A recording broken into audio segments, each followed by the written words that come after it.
As we lift off from the floor of a ceremonial room, we are provided with a bird's eye view of the ancient village of Casa Malpais.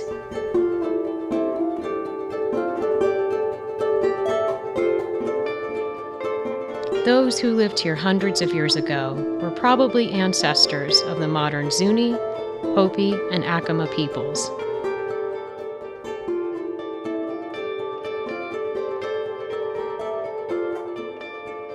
Today, Casa Malpais continues to inspire countless visitors, but its walls are vulnerable to collapsing from erosion.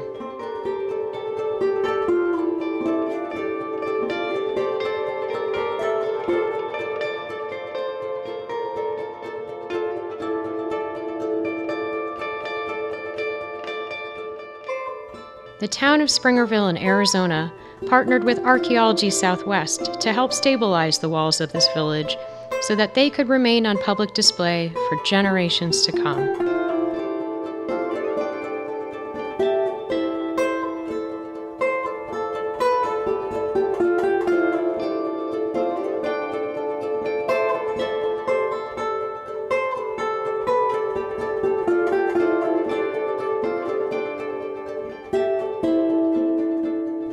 To our friends and partners, thank you for supporting this effort to preserve a place of the past.